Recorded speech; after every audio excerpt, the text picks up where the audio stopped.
Баршаңызға сәлем. Бүгін сіздерге фанта сусынынан дайын болатын пирогтың рецептісін ұсынбақшымын. Менімен бірге болыңыздар. Менің каналыма подписка жасап, лайк басып кетуді ұмытпаңыздар. Бір жасағаннан ақ ойыңыздан шығып, дәмі тіл үйреді.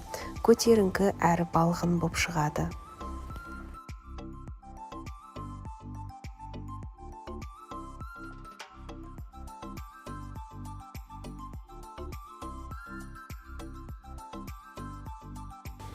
Ал ендеше рецептімізге көшейік. 3 дана жұмыртқамызды 100 грамм шекермен жақсылап тұрып миксермен араластырамыз. Миксеріңіз жоқ болса, кәдімгі венчикпен болмаса, шанышқымен араластырсаңыздар болады. Өзім миксермен араластырамын.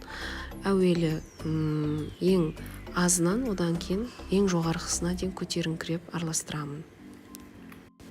Ванилинді мен өзім қалауым бойынша қостым. Сіздер қоссаңыздар да, қоспасаңыздар да болады.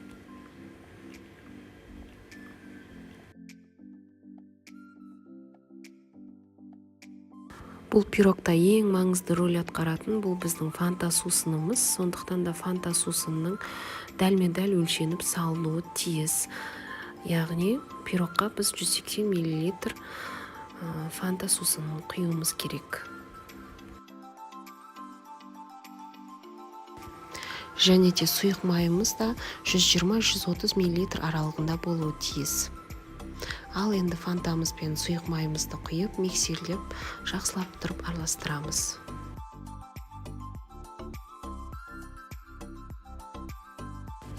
Ұнымызды ситадан өткіземіз.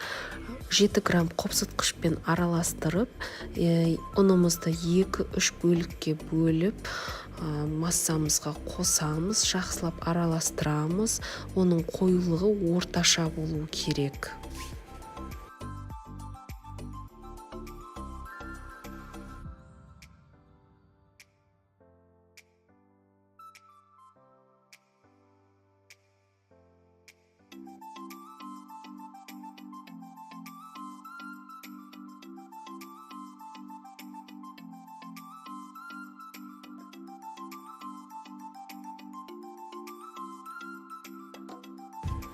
Табамызды майлап, алдын ала қыздырылған пешке 160 градусқа 40 минутқа қойып қоясыздар.